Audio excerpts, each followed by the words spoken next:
വരികയായിരിക്കുക. എന്തൊക്കെയുണ്ട്, സുഖല്ലേ? ഏ ഇത് ഭ്രമയുഗ, കലിയുഗത്തിൻ്റെ ഒരു അപഭ്രംശം.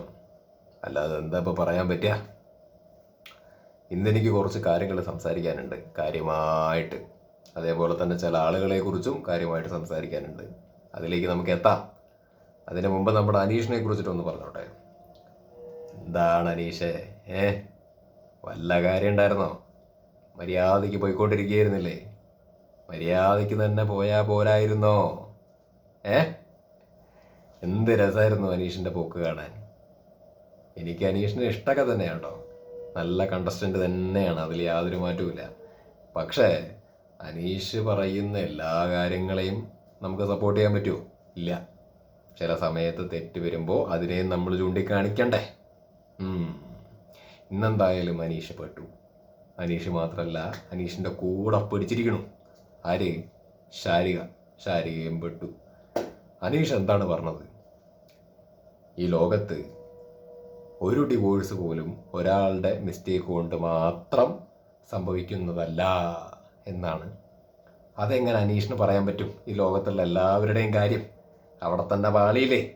പറഞ്ഞു തുടങ്ങിയപ്പോൾ തന്നെ പാളിയില്ലേ? അനീഷ് പറഞ്ഞതിനോട് എനിക്ക് ഒരു തരത്തിലും യോജിക്കാൻ പറ്റില്ല എന്ന് മാത്രമല്ല, അനീഷ് പറഞ്ഞത് തെറ്റല്ലേ? ജനറലൈസ് ചെയ്ത് പറഞ്ഞ പോലെ അല്ലേ അത്? നിങ്ങൾ പറ, ജനറലൈസ് ചെയ്ത് പറഞ്ഞതല്ലേ അത്? സ്പെസിഫിക് ആയിട്ട്, ഇങ്ങനെ പെർട്ടിക്കുലറായിട്ട് പറയാം, കുറച്ച് ഡീറ്റെയിൽ ആയിട്ട്, വിശദമായിട്ട്, വ്യക്തമായിട്ട് ആൾക്ക് പറഞ്ഞു തുടങ്ങാമായിരുന്നു അല്ലേ? ഇപ്പോൾ ചില കേസുകളിൽ രണ്ടുപേരുടെ ഭാഗത്ത് മിസ്റ്റേക്കുകൾ വരും. രണ്ടുപേർക്കും രണ്ടുപേരുടേതായ അഭിപ്രായ വ്യത്യാസങ്ങൾ, താല്പര്യങ്ങൾ, പല തരത്തിലുള്ള മിസ്റ്റേക്കുകൾ രണ്ടുപേരുടെ ഭാഗത്തുനിന്ന് വരുന്ന സമയത്ത് ഡിവോഴ്സുകൾ സംഭവിക്കുന്നുണ്ട്. ഇല്ല എന്നല്ല ഞാൻ പറയുന്നത്, ആ കേസസും ഉണ്ട്. പക്ഷേ മറ്റ് ചില കേസുകളും ഒരുപാടുണ്ട്. എങ്ങനത്തെ? ചിലപ്പോൾ ഭാര്യ, ചിലപ്പോൾ ഭർത്താവ്, ഈ രണ്ടുപേരിൽ ഒരാളായിരിക്കും തെറ്റുകാരൻ അല്ലെങ്കിൽ തെറ്റുകാരി. പലതരത്തിലുള്ള മിസ്റ്റേക്കുകൾ, ടോക്സിക് ആയിട്ടുള്ള ബിഹേവിയർ ഒരു സൈഡിൽ നിന്നായിരിക്കും ആക്ച്വലി വരുന്നത്. മറ്റേ ആൾ ചിലപ്പോൾ ഇന്നസെൻ്റ് ആയിരിക്കും. അപ്പം അങ്ങനെയും ഇവിടെ ഡിവോഴ്സുകൾ സംഭവിക്കുന്നുണ്ട്. അല്ലെങ്കിൽ അങ്ങനത്തെ കേസസൊക്കെ ആണെങ്കിൽ ഡിവോഴ്സുകൾ സംഭവിക്കണം. അപ്പോൾ ഇവിടെ അനീഷ് പറഞ്ഞത് വെച്ച് നോക്കുന്ന സമയത്ത് അണ്ണൻ ജനറലായിട്ടുള്ള രീതിയിൽ അങ്ങ് സിമ്പിളായി അങ്ങ് തള്ളി. എനിക്ക് ഉറപ്പായിരുന്നു അനീഷ് ഇത് പറഞ്ഞു തുടങ്ങിയപ്പോൾ തന്നെ അനീഷിൻ്റെ കയ്യിൽ നിന്ന് ഇത് പോവും. അനീഷ് അവിടെ ഒറ്റയ്ക്ക് കളിക്കാൻ വേണ്ടി വന്നിരിക്കുന്ന ഒരാളാണ്. മിസ്റ്റേക്ക് നോക്കിയിരിക്കുകയാണ് ആളുകൾ.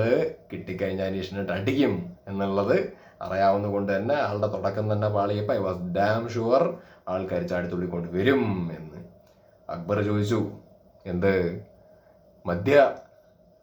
മദ്യപിച്ചിട്ട് ഭാര്യയെ തല്ലുന്ന കാര്യമോ ആളുകളുടെ കാര്യമോ എന്നുള്ള രീതിയിൽ പെട്ടുപോയി. കയ്യിൽ നിന്ന് പോയി, അനീഷിൻ്റെ പാളിപ്പോയി. അനീഷ് എന്തോ പറഞ്ഞു തുടങ്ങി. അനീഷിനെ പൂർത്തിയാക്കാൻ എന്തായാലും പറ്റിയിട്ടില്ല.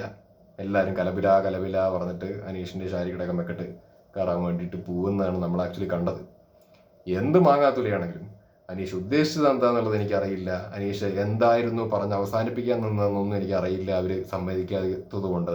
പക്ഷെ പറഞ്ഞു തുടങ്ങിയത് തന്നെ പാളിച്ചയായതുകൊണ്ട് ഇടയിൽ എന്തൊക്കെയാണ് അയാൾ പറയാൻ ഉദ്ദേശിച്ചതെന്ന് അറിയില്ലെങ്കിലും അയാളുടെ തുടക്കത്തിൽ നിന്ന് തന്നെ പാളിയതുകൊണ്ട് തന്നെ എനിക്ക് പറയാനുള്ളത് അനീഷ് ശ്രദ്ധിക്കണമായിരുന്നു. അനീഷിൻ്റെ കയ്യിൽ നിന്ന് പോയതായിട്ടേ ഇവിടെ കൺസിഡർ ചെയ്യാൻ വേണ്ടിയിട്ട് പറ്റുള്ളൂ. ശ്രദ്ധിക്കണ്ടേ? ആലോചിക്കണ്ടേ? ആലോചിച്ചിട്ടും ശ്രദ്ധിച്ചിട്ടും വേണ്ടേ ഓരോ കാര്യങ്ങൾ സംസാരിച്ചു തുടങ്ങാൻ. അവസാനിപ്പിക്കണമെങ്കിൽ കൃത്യമായിട്ട് തുടങ്ങണം. കൃത്യമായിട്ട് തുടങ്ങാൻ സാധിച്ചില്ലെങ്കിൽ കൃത്യമായിട്ട് അവസാനിപ്പിക്കാൻ ബുദ്ധിമുട്ടും, പ്രത്യേകിച്ച് അനീഷ്. കാരണം എല്ലാവരും അനീഷിനെതിരാണ്. അപ്പോൾ ഈച്ച് ആൻഡ് എവറി വേർഡ് സൂക്ഷിച്ചു വേണം സംസാരിക്കാൻ എന്നുള്ളതാണ്. അതാണ് അനീഷിനെ പാളി എന്ന് പറയാൻ വേണ്ടി കാരണം. അനീഷിൻ്റെ കയ്യിൽ നിന്ന് പോയി. അനീഷ് പറഞ്ഞു വരുന്നത് തെറ്റായിട്ടുള്ള സ്റ്റേറ്റ്മെൻ്റ് ആണ് എന്നുള്ള രീതിയിൽ നമുക്ക് തോന്നാനും പറയാനും ഒക്കെ റീസൺ ഉണ്ടായത് അതുകൊണ്ടാണ്.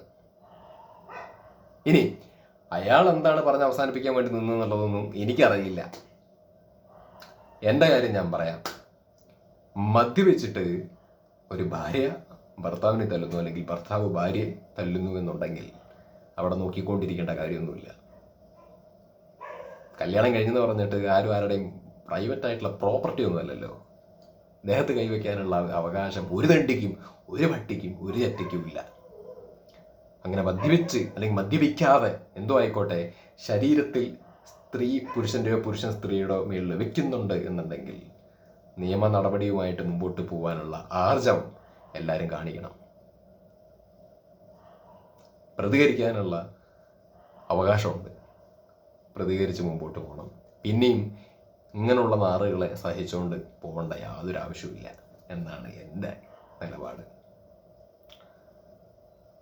എനിക്കറിയാം ഈ ലോകത്ത് ഒരുപാട് ആൾക്കാർ അങ്ങനെയുണ്ട്, ഒരുപാട് സഹിച്ച് മുമ്പോട്ട് പോകുന്ന ആളുകളുണ്ട്.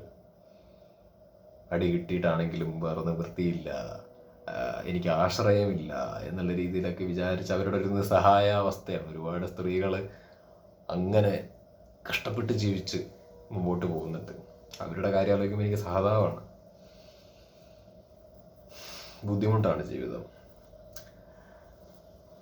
അടി കൊണ്ട് തുടങ്ങിക്കഴിഞ്ഞു കഴിഞ്ഞാൽ ആ അടി നിർത്താൻ ഉമ്മറത്തുള്ളവന് തോന്നുമില്ല എന്നുള്ളതൊന്നും എനിക്കറിയില്ല. അടിക്കുന്നത് തെറ്റ്, അതിങ്ങനെ കൊണ്ടുകൊണ്ട് മുമ്പോട്ട് പോവുകയാണെന്നുണ്ടെങ്കിൽ അവനവൻ്റെ ജീവിതം നശിച്ചു പോകും. ഇന്ന് നന്നാവും, നാളെ നന്നാവും, മറ്റന്നാൾ നന്നാവും എന്ന് വിചാരിച്ചിട്ട് നന്നാവലൊന്നും ഉണ്ടാവില്ല. അപ്പോൾ അടി കൊണ്ടു തുടങ്ങുമ്പോൾ തന്നെ മുളയിൽ നുള്ളുക എന്ന് പറയുന്നൊരു കാര്യമാണ് ആക്ച്വലി ചെയ്യേണ്ടത്. എന്നെ സംബന്ധിച്ചിടത്തോളം സെൽഫ് റെസ്പെക്റ്റ് എന്ന് പറയുന്ന സാധനം വളരെ പ്രധാനമാണ്. അത് അടി കിട്ടി തുടങ്ങുന്ന സമയത്ത് തന്നെ ദൂരെ വലിച്ചെറിയണം. എന്ത് ബന്ധമാണെങ്കിലും, അത് ഭാര്യ ഭർത്താവ് എന്നുള്ളതല്ല, എന്ത് ബന്ധമാണെങ്കിലും ദൂരെ വലിച്ചെറിയണം എന്നുള്ളതാണ് എൻ്റെ ഭാഗം. ഇതിൽ പറയാൻ കുറേ ആൾക്കാരുണ്ടാവുമായിരിക്കും, ന്യായീകരിക്കാനൊക്കെ. കുടുംബജീവിതം പറയുമ്പോൾ അങ്ങനെയൊക്കെ ഉണ്ടാവും, തൊട്ടതിനും പിടിച്ചതിനും ഡിവോഴ്സ് ചെയ്യാൻ വേണ്ടി തുടങ്ങിക്കഴിഞ്ഞാൽ അതിനെ നേരം കാണുള്ളൂ എന്നൊക്കെ. തൊട്ടതിനും പിടിച്ചതിനും അല്ലല്ലോ, നടക്കണില്ല, ബുദ്ധിമുട്ടാണ്, ചേരാത്ത അവസ്ഥയാണ്, മുമ്പോട്ട് പോകാൻ പറ്റാത്ത അവസ്ഥയാണ്, അടിയും പിടിയും ബഹളമാണ്, സന്തോഷമില്ലാത്തൊരു സാഹചര്യമാണ് എന്നുണ്ടെങ്കിൽ ഡിവോഴ്സ് ചെയ്യുക എന്നുള്ളൊരു കാര്യം മാത്രമേ അവിടെ ചെയ്യാൻ വേണ്ടി പറ്റുള്ളൂ. അല്ലാതെ വേറെ എന്ത് ഓപ്ഷൻ? അഡ്ജസ്റ്റ് ചെയ്യേ, അത് എനിക്ക് താല്പര്യമില്ല. ചെയ്യരുത് അങ്ങനെ ചെയ്യരുത്. ചില കേസുകളുണ്ട്, ഇന്ന് പടി കിട്ടിക്കഴിഞ്ഞാൽ, ഇപ്പം ഞാൻ പെണ്ണാന്ന് വെച്ചോ അല്ലെങ്കിൽ ആണാന്ന് വെച്ചോ, എന്തോ ആയിക്കോട്ടെ, ആണോ പെണ്ണോ ആയിക്കോട്ടെ, എന്നെ ഇപ്പം ഇന്ന് അടിച്ചു, നാളെ ആവുന്ന സമയത്ത് അവരെൻ്റെ അടുത്ത് വളരെ സ്നേഹത്തോട് കൂടിയിട്ട് അങ്ങ് പെരുമാറുകയാണ് എന്ന് വിചാരിച്ചു കഴിഞ്ഞാൽ ഞാൻ ഇന്നലെ കിട്ടിയ അടിയുടെ വേദനയും മനസ്സിന് കിട്ടിയ മുറിയുടെ വേദനയും ഞാൻ മറക്കാൻ പാടില്ല. അടിച്ചത് തന്നെയാണ്.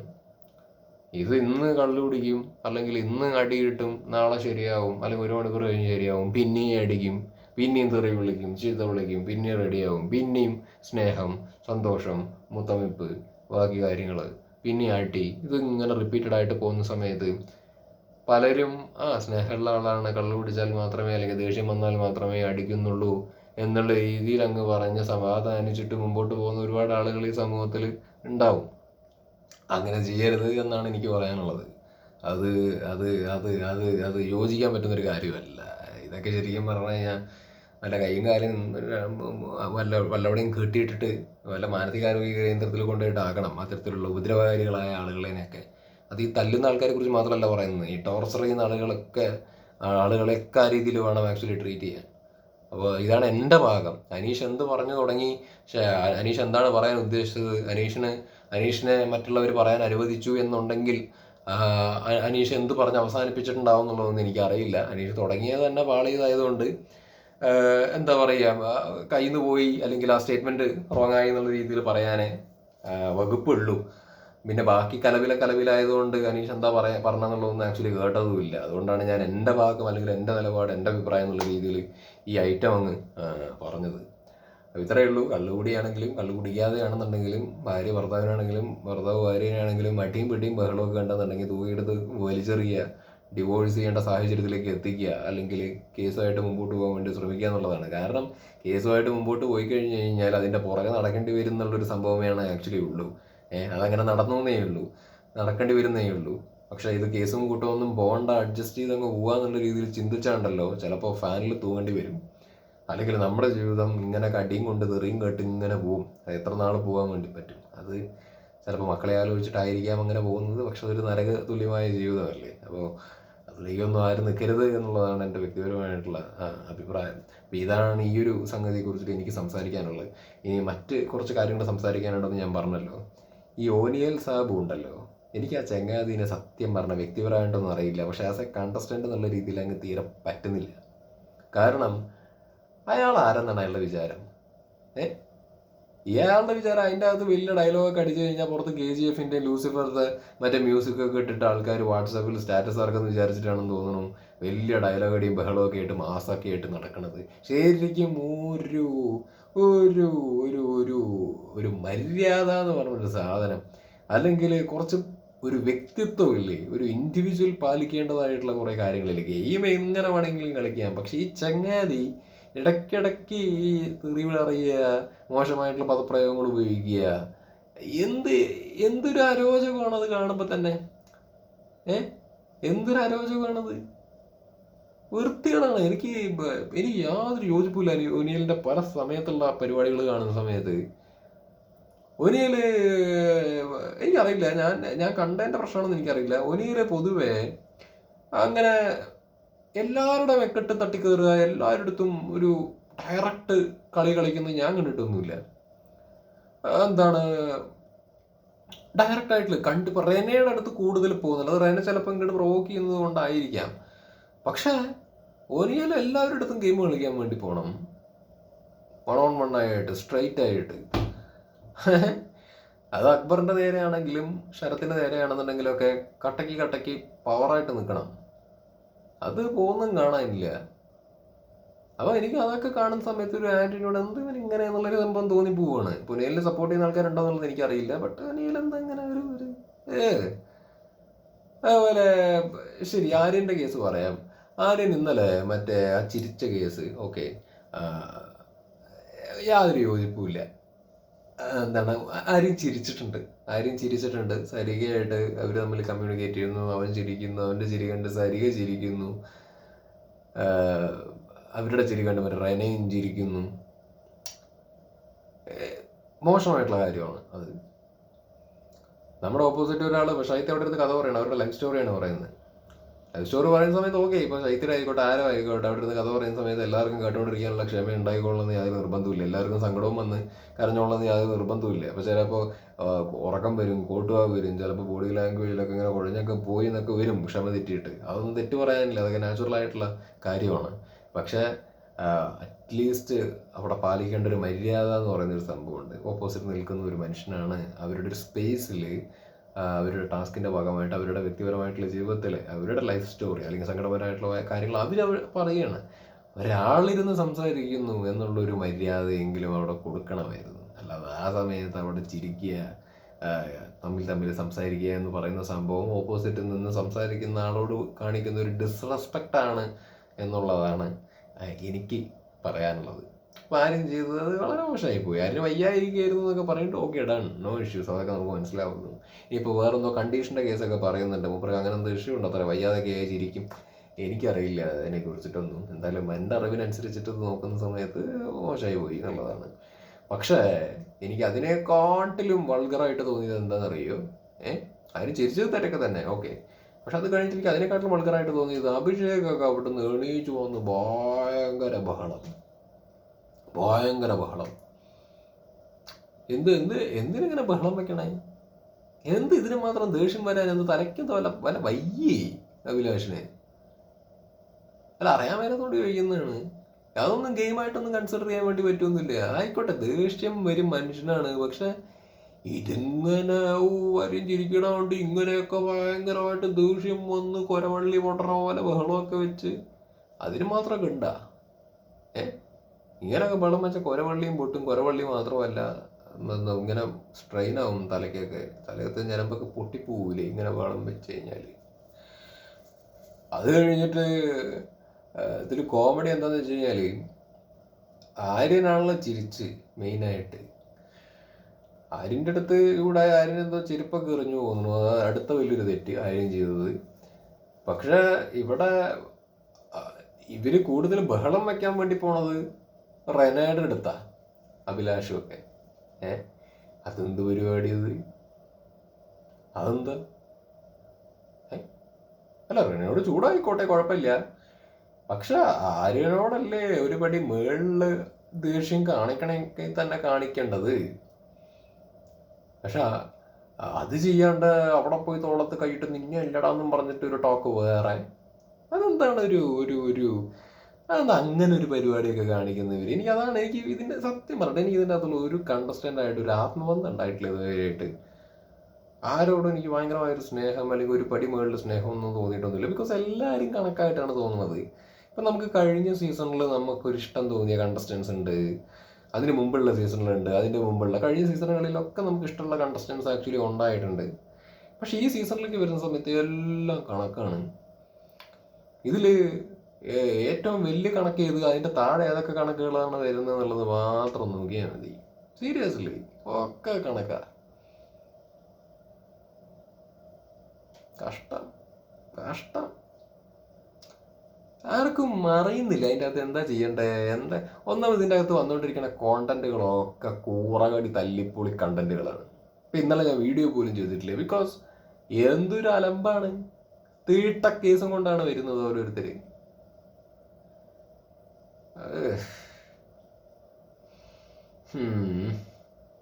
ഇന്നെന്തോ ഉണ്ടല്ലോ, എന്താണ് കാപ്പിപ്പൊടി മോഷ്ടിച്ചു എന്നോ ഒളിപ്പിച്ച് വെച്ചു എന്നോ എന്തൊക്കെയോ ആവട്ടെ. ഇനി വല്ല വൈൽഡ് കാർഡൊക്കെ വരുന്നതായിരിക്കും നല്ലത് തോന്നുന്നു. അത് വന്നാൽ കുറച്ചുകൂടെ ഇൻട്രസ്റ്റിംഗ് ആയിരിക്കും എന്ന് തോന്നുന്നുണ്ട്. എത്രയും പെട്ടെന്ന് കയറ്റി വിടുക. ഇവർക്ക് ആ തുണിയും പറയും എന്താന്ന് വെച്ചാൽ എടുത്ത് കൊടുക്ക് ബിഗ് ബോസിന്റെ സൈഡിൽ നിന്ന്. ഇങ്ങനെ തന്നെ ഇട്ടുകൊണ്ടിരിക്കുന്നത് അത് വേറെ. അവർക്കും ചിലപ്പോൾ ഫ്രസ്ട്രേറ്റഡ് ആവുന്നുണ്ടാവും, ഭയങ്കര ഇൻസെക്യൂർഡ് ആവുന്നുണ്ടാവും. ഇനിയിപ്പോൾ അതിൻ്റെ പേരിലൊരു ഇത് വേണ്ട, എടുത്ത് കൊടുക്ക്, പുഴുങ്ങി തിന്നട്ടെ. അല്ലാതെ ഇപ്പം എന്താ പറയുക. ഇനിയിപ്പോൾ അതിൻ്റെ പേരിലാണോ ഒക്കെ കൂടി ഇങ്ങനെ എന്തൊക്കെയൊക്കെയോ കാണിച്ച് കൂട്ടണമെന്നുണ്ടെങ്കിൽ ആവട്ടെ.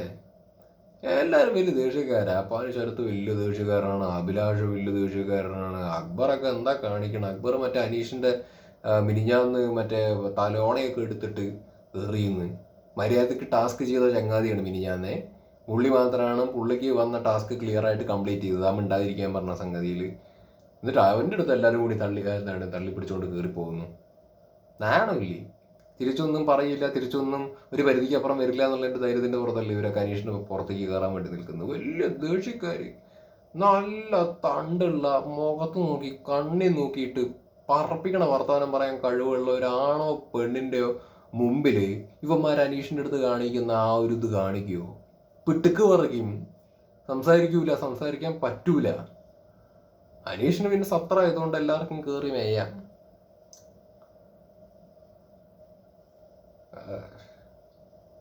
അത്രേ പറയാനുള്ളൂ. ഞാൻ പറയട്ടെ മാൻ, എല്ലാം കണക്കാടും. അനീഷിനെ ഇപ്പം നമ്മളിപ്പോൾ ഈ ഒരു സ്റ്റേറ്റ്മെന്റിന്റെ പേരിൽ വിമർശിച്ചു എന്നുണ്ടെങ്കിൽ പോലും അയാളെക്കാട്ടിലും ടോക്സിക് ആയിട്ടുള്ള ടീമുകളാണ് ഈ പറയുന്ന ഒനിയലും ഒക്കെ, അഭിലാഷും ഒക്കെ. ദേഷ്യപ്പെടുന്ന അത്ര മാസ പരിപാടിയൊന്നും അല്ലല്ലോ.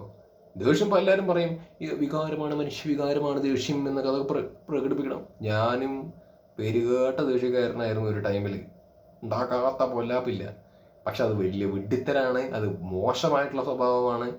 അത് കുറച്ചില്ല എന്നുണ്ടെങ്കിൽ നമ്മുടെ വ്യക്തിപരമായിട്ടുള്ള ജീവിതത്തിന് തന്നെ ഒരുപാട് നഷ്ടങ്ങൾ സംഭവിക്കും എന്നുള്ളത് സത്യസന്ധമായ കാര്യമാണ്, അനുഭവം സാക്ഷി. അത് കുറയ്ക്കാൻ പറ്റണം. അല്ലാണ്ട് ചെറുതിനും വലുതിനും ഒക്കെ ഇവരിങ്ങനെ ബഹളം വെക്കാനും എന്താ ചെയ്യണം? ഇന്ന് മറ്റേ റെനയുടെ തല അടിച്ച് പൊട്ടിക്കുന്നൊക്കെയാണ് ഒനിയിലിരുന്ന് പറയുന്നത്. ഇവിടെ ഒരു മെച്യൂരിറ്റി ഇല്ല. ഇയാളെ എപ്പോൾ നോക്കിക്കഴിഞ്ഞാലും ഈ റെനയുടെ പ്രായത്തിനെ വെച്ചിട്ടിരുന്ന് റെനേനെ എനിക്ക് പലപ്പോഴും യോജിപ്പൊന്നുമില്ല കേട്ടോ. ഞാൻ ക്രിട്ടിസൈസ് ചെയ്യും, എനിക്ക് വലിയ താല്പര്യമൊന്നും ഇല്ലാത്ത കണ്ടസ്റ്റന്റ് തന്നെയാണ് റെന, തുറന്നു പറയാം. എന്നാലും ഒനിയിൽ അയാളെപ്പോഴും നീ ചെറുതാണെന്നൊക്കെയുള്ള രീതിയിൽ പറയണ്ടല്ലോ. ഇവൻ വലിയ വലുതല്ലേ, അപ്പൊ പിന്നെ അതിൻ്റെതായ മെച്യൂരിറ്റി കാണിക്കണ്ടേ? വലിയ വലുതാണെന്നുള്ളതാണ് വാദം. എന്നാ പിന്നെ അങ്ങ് മെച്യൂരിറ്റി കാണിക്കണ്ടേ? ഇവൻ അതിൻ്റെ അടുത്ത് മറ്റേ തലക്കടിക്കും. എന്തൊക്കെയാണ് പുല്ലേ വൈക്കോലെ ഇടയിൽ കൂടെ ബീപ്പൊക്കെ കേൾക്കുന്നുണ്ട്, എന്തൊക്കെയാണോ വിളിച്ചു പറയണത്. അതൊക്കെ വെച്ച് നോക്കുമ്പോൾ അനീഷ് തെറി വിളിക്കാനൊന്നുമില്ല. അയാൾ കഴുതേ മരക്കഴുതേ എന്നൊക്കെയുള്ള രീതിയിലൊക്കെ വിളിക്കുന്നുള്ളൂ. ഞാൻ കൃത്യമായിട്ട് പറയാം, എന്തൊക്കെയാണെങ്കിലും അതിൻ്റെ അകത്തുള്ള പലരെക്കാട്ടിലും ബെറ്റർ അനീഷ് തന്നെയാണ്. അനീഷ് തന്നെയാണ് പലരെക്കാട്ടിലും ബെറ്റർ ട്ടാ. ബാക്കിയൊക്കെ അതിൻ്റെ അകത്ത് കണക്കാണ്. ശരി.